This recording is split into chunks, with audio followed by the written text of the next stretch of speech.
Bienvenue une fois de plus dans cette édition du Morning Call. Le 55e sommet extraordinaire de l'Union africaine débute ce jeudi à Niamey au Niger et devrait s'achever lundi de la semaine prochaine. Les autorités du pays semblent optimistes quant aux préparatifs de cette réunion malgré de nombreuses questions qui planent, notamment sur les préparatifs visant à accueillir un tel événement. Ce sommet de l'UA est vu comme une réelle opportunité de doter la capitale d'infrastructures modernes.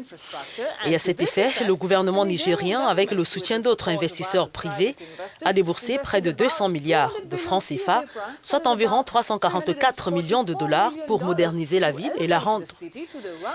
Par exemple, l'aéroport international Diori à Mani a été rénové et modernisé par une société turque pour 101 milliards de francs CFA, environ 174 millions de dollars. Et Linette, ce sommet ouvrira ses portes dans un contexte sécuritaire assez particulier puisque lundi encore, le pays a fait face à une nouvelle attaque terroriste près de sa frontière avec le Mali qui a fait au moins 18 morts et 4 portés disparus parmi les militaires. Le ministère de la Défense a toutefois affirmé que, et je cite, l'ennemi avait été mis en déroute grâce notamment à une riposte de l'armée avec appui aérien français et américain, justifiant ainsi le maintien du sommet. Nous parlons à présent avec Issaka Hassan Karanta, gouverneur de Niamey, la capitale du Niger. Dans quelques heures, le 55e sommet extraordinaire de l'Union africaine va s'ouvrir. Niamey est-elle vraiment prête à accueillir un tel événement? Depuis que le président de la République, son Excellence El Hadji Issou Mahamadou, a reçu l'aval de ses pairs après le sommet de Nouakchott, comme quoi Niamey va abriter le 33e sommet de la conférence des chefs d'État et de gouvernement de l'Union africaine. Nous nous sommes mis à pied d'œuvre. D'abord pour réaliser des infrastructures pour l'accueil de ces hôtes de marque. Niamey s'est mobilisé. Niamey a fait sa toilette parce que plus d'une centaine d'opérations de salubrité, d'assainissement et de désencombrement se sont succédées à un rythme fou. La ville de Niamey est prête pour recevoir la conférence des chefs d'État et de gouvernement de l'Union africaine, ainsi que la réunion de la ZLECA, c'est-à-dire de la zone de libre-échange continental, ainsi que la réunion annuelle des premières dames d'Afrique. Il y a quelques jours, lundi plus précisément, le Niger a essuyé une attaque terroriste près de la frontière malienne.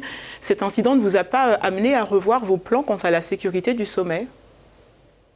De toutes les façons, nous sommes dans un contexte sécuritaire avec des hautes menaces. Vous avez le Boko Haram au Nigeria, au Tchad. Vous avez également la Libye qui est disséquée. Vous avez l'Algérie qui est en boule, en mouvement. Vous avez le Mali qui est en branle.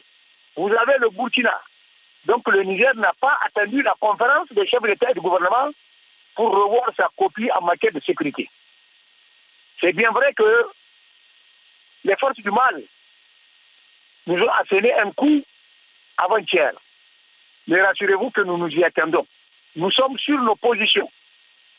Nous sommes en état de veille permanent. Et le chef d'État, qui est chef suprême des armées, a donné des consignes fermes que personne ne baisse les bras. Parce que tout ce qu'ils cherchent, c'est quoi? C'est un coup d'éclat.